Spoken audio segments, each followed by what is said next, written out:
Commerce Committee is going to be discussing the impact of terror propaganda later this morning to prevent terrorists around the globe from using social media for recruitment. Joining us now, Kansas Senator Jerry Moran. He sits on the Commerce Committee. Sorry, Senator, we got you do need to. Never occurred to me to lick a volcano, but we do have these new Doritos that you might want to try. I learned a lot. Yeah. They got more bang for their buck this morning with your program. Yeah, exactly. Senator, here we are again. So how do you keep everything free and uncensored and keep away the terrorist recruiters on the internet? Well, that's the topic of the hearing today in the Commerce Committee. I think it's a very fascinating one. It's an area that until recently I didn't know existed. But our platforms, Instagram, YouTube, Google, and others, have the ability to discourage terrorist activity. And particularly what we're talking about here is the recruitment of terrorism. And we know from our history and our experience the number of people who are disillusioned, dissatisfied, looking for a cause, and social media is the place they go looking for a solution.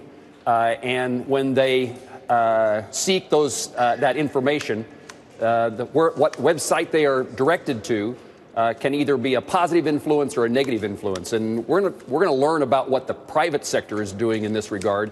And what I've seen to date, I've had a couple of companies in and demonstrated the technology, the plan. And it's very encouraging to me. And then there is always the balance. It is certainly the federal government that can intrude upon free speech. But I think there's a desire on the part of these platforms to make sure that they find the right balance.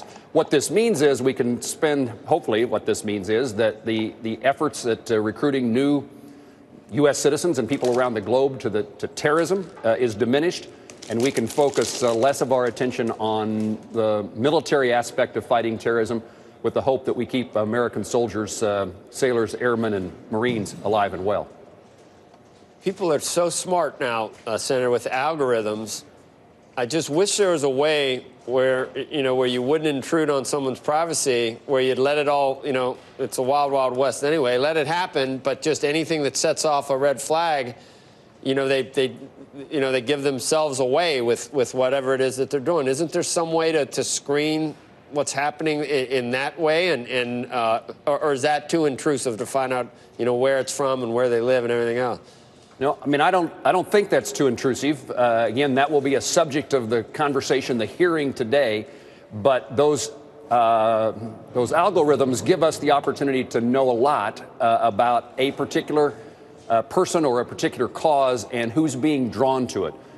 Information, we can work to fight terrorism militarily, and we do, and we've lost lots of lives doing it, and we can't walk away from that.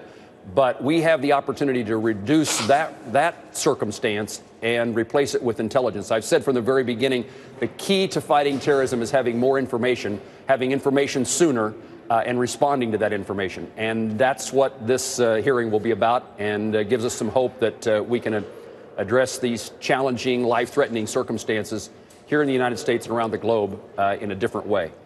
And all this sort of leads into a discussion on DACA and immigration, because both sides use immigration as sort of a political football to highlight worries about terrorism. The people that want to end chain migration and lotteries, they say that, I don't know, most of the incidents that have happened have been perpetrated by individuals that got here that way. Others say not so. What's the right middle ground there? How do we solve where do you think we're going to go? Will the government stay open? Well, I've become more pessimistic about that over time. Of course, the developing news overnight is the House Republicans potentially have a plan to induce Republicans in the House to vote for a continuing resolution. My view is that we ought to have a continuing resolution, not shut down government, but we ought to do it for a very short period of time, a day or two, and stay here and resolve these differences, because not only are we talking about DACA and immigration, the attempt to resolve those issues, which are very important, but also disaster assistance.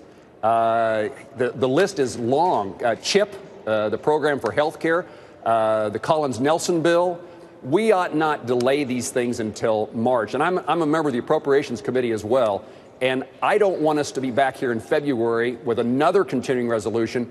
We need to get out of the CR business and get to doing 12 appropriation bills This is where we can prioritize spending, we can reduce spending, and perhaps most importantly, we can rein in agencies, departments, and bureaucrats with directions about how the money can be spent. And this is the way that Congress, every once in a while, we get some credit these days, and it's perhaps one of our greater successes in reining in regulations. We've done that by a CRA, a congressional process by which you can reject administration regulations. We can only do that in a very narrow path. Where we can do that every year, every day, is in appropriations by taking away money that comes from bad behavior or bad ideas. We need to get out of the CR and get into an appropriations process again. All right, Senator, we appreciate your time today. You own any Bitcoin? Just I'm asking everybody. I'm on my way to the banking committee where we're going to talk about confirming a couple new folks at the Fed. Okay, all right. But you don't own any Bitcoin yet? I do not. Okay. Just we're asking about. I want that for full disclosure now. Any guests we have on, doesn't matter who you are. Thank you, Senator. I appreciate it. Good to be with you. All right. Thanks.